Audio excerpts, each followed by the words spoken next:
A picture tells 1,000 words. Here is an unedited photo from Getty of Donald Trump earlier in the day, yesterday in Arizona.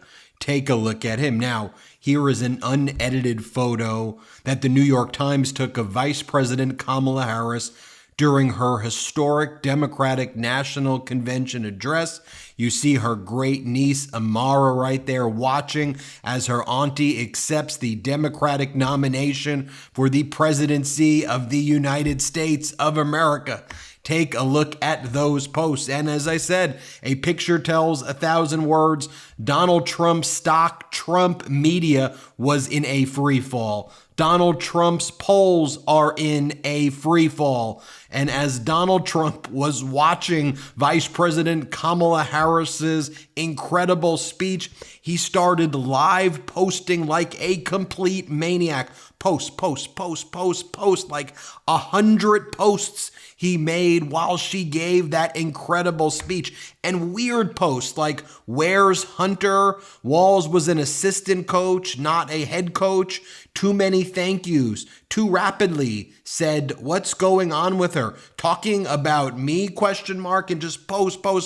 Then when you see it on his social media platform with those bizarre ads for like mail order Russian dating websites and like weird assassination edition grifty whiskey glasses that they're selling, it makes it all the more pathetic. Then Donald Trump, after watching the Democratic National Convention and Vice President Kamala Harris's speech, he's like, I gotta go on Fox.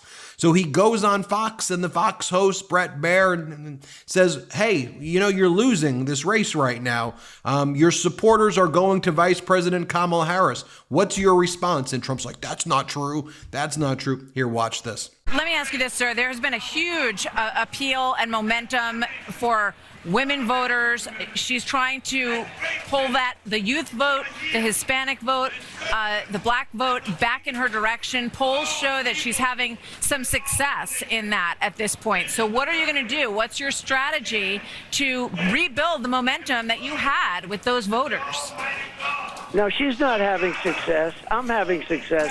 I'm doing great with the Hispanic voters. I'm doing great with black men. I'm doing great with women because women want safety. They want safety. And they don't have safety when they have somebody allowing 20 million people into our country, many of them very dangerous people. No, it's only in your eyes that they have that, Martha. We're doing very well in the polls. We're leading in most of the polls. And in the swing states, we're leading in almost every one of them. Mr. President, Michigan, let me interrupt. The auto workers are voting for me because you're not going to have an auto industry if she gets elected. Mr. They're going President, to all electric cars. And then you'll see over here the Fox host basically try to just cut Donald Trump off because he's ranting and raving like a lunatic. Watch this. Beaten Joe Biden in a Democrat primary. I have no doubt about it. And they made it absolutely impossible for him. They made it that you have to get 60, 70% of the vote just to get in. And you know what? President. In the end, the Democrats did the same thing to Joe Biden. They threw Joe Biden out of the party. And that's they why did we the saw a same different thing night as they tonight. did to RFK. Mr. President, thank you so very much much, sir. for the time. We Okay, appreciate thank you very that much. live feedback. Right. Stay right there. Live edition of Gutfeld is coming up. Thank you so much for joining us from Chicago. It's been a great week. Good night. Then Donald Trump just starts pressing random buttons on his phone because he's having this freak out on live TV. Play the clip. Taxes. She's going to give a tax increase of 4 to 5 times what people and companies are paying right now.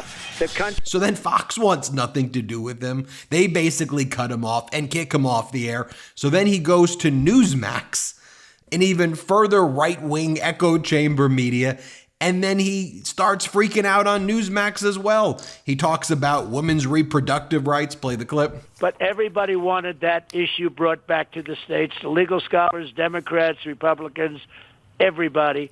And we did that.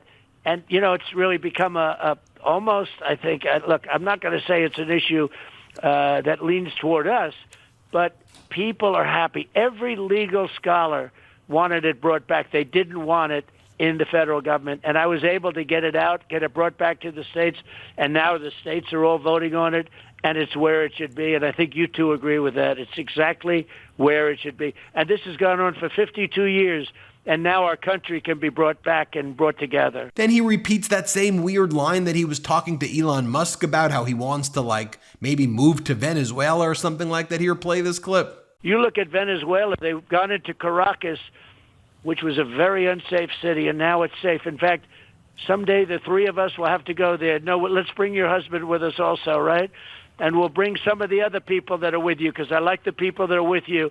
And we'll go to Caracas because it'll be safer than any place in our country. She's destroying our country. They're allowing the criminals to come in from other countries into the United States of America. She is destroying our country. And nobody covers that better than Greg. Now, Vice President Kamala Harris's speech is clearly one of the things that triggered Donald Trump, in addition to the fact that his stock's in free fall, his poll numbers are in free fall, his crowd sizes are completely diminished. Vice President Kamala Harris gave one of the best speeches ever. Just take a look right here as Vice President Kamala Harris says, look, I'm not going to cozy up to dictators like Donald Trump. Play this clip. I will not cozy up to tyrants and dictators like Kim Jong-un, who are rooting for Trump.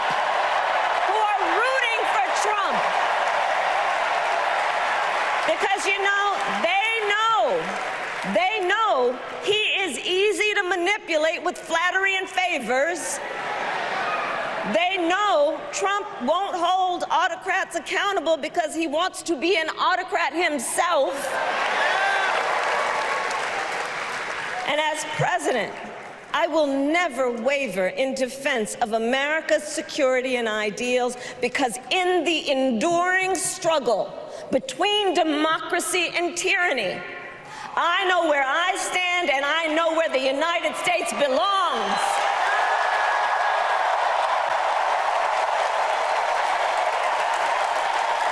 And here Vice President Kamala Harris says these ideas, these policies by Trump and these MAGAs, they are out of their minds. Play the clip. Forced to carry a pregnancy to term. This is what's happening in our country because of Donald Trump. And understand, he is not done. As a part of his agenda, he and his allies would limit access to birth control, ban medication abortion, and enact a nationwide abortion ban with or without Congress. And get this, he plans to create a national anti-abortion coordinator and force states to report on women's miscarriages and abortions. Simply put, they are out of their minds.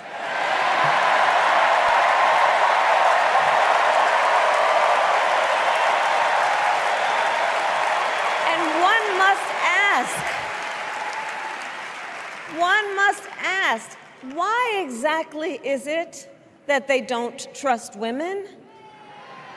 Well, we trust women.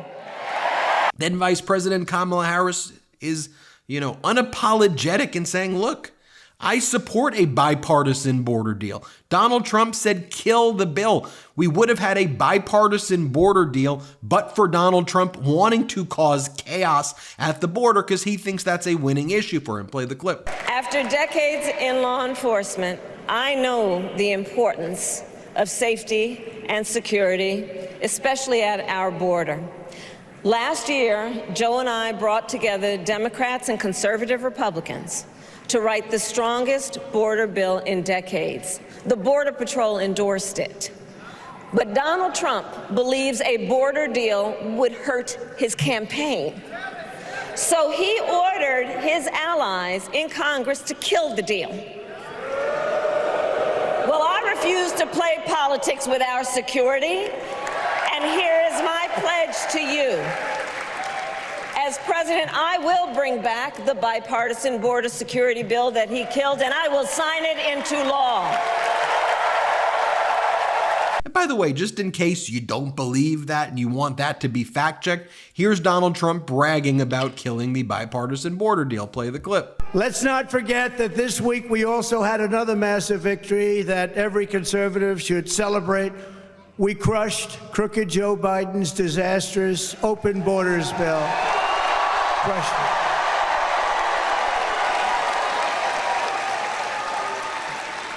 Mike Johnson did a very good job, and the whole group did a great job in Congress. We crushed.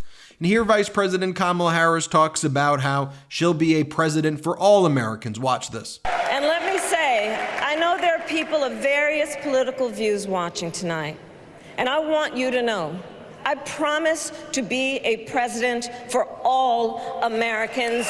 You can always trust me to put country above party and self, to hold sacred America's fundamental principles, from the rule of law to free and fair elections to the peaceful transfer of power.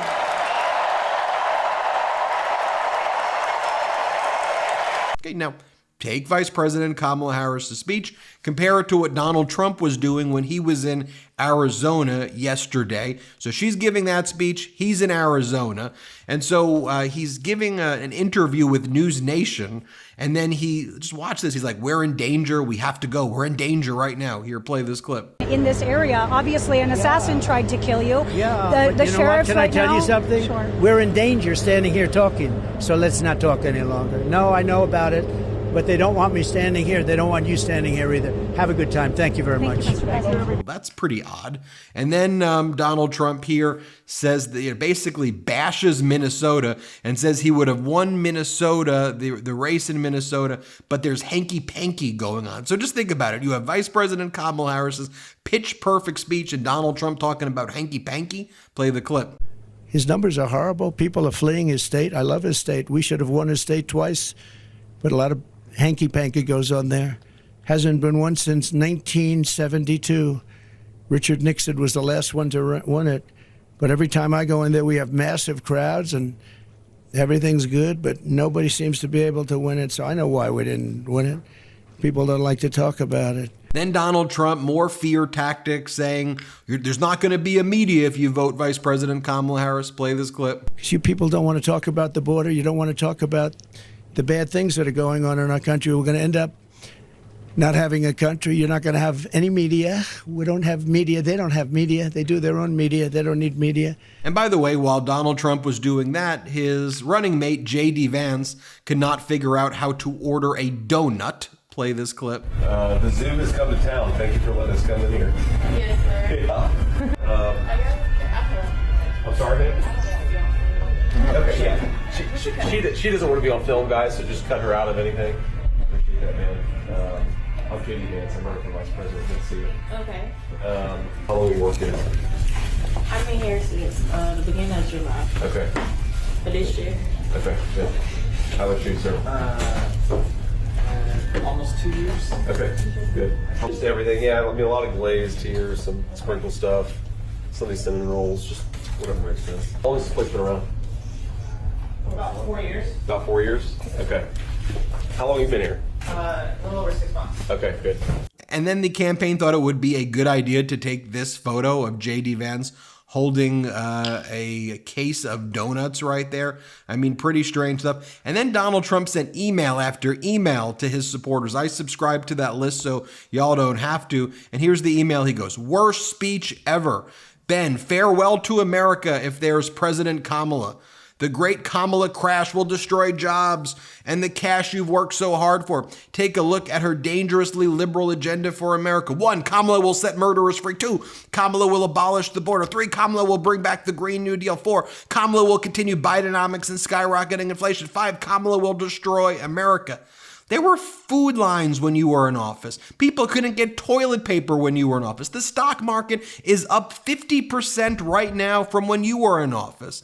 Unemployment's at record low. Wages are high. Black and Hispanic unemployment at record lows. The wage gap has been shrunk to the most equal level it's basically ever been in our history. We're energy independent. America's got the leading GDP of all G7 nations. America's GDP is growing faster than China. I could go through every stat with you, and we've got the infrastructure bill, and we got the Inflation Reduction Act, and we got the PACT Act, and we got the CHIPS Act, while you're there just whining every single day.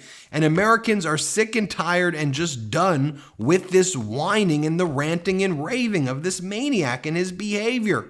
Here, by the way, is the photo that Jared Moskowitz previously posted that always gives me a chuckle. Take a look at that, holding Donald Trump as a little baby pig right there. That always gives me a good laugh. Anyway, that's where we're at. We'll keep you posted with more here on the MeidasTouch Network. Hit subscribe. Let's get to 3 million subscribers together. Thank you so much for watching. Have a great day. Hey Meidas Mighty, love this report? Continue the conversation by following us on Instagram @MeidasTouch to keep up with the most important news of the day. What are you waiting for? Follow us now.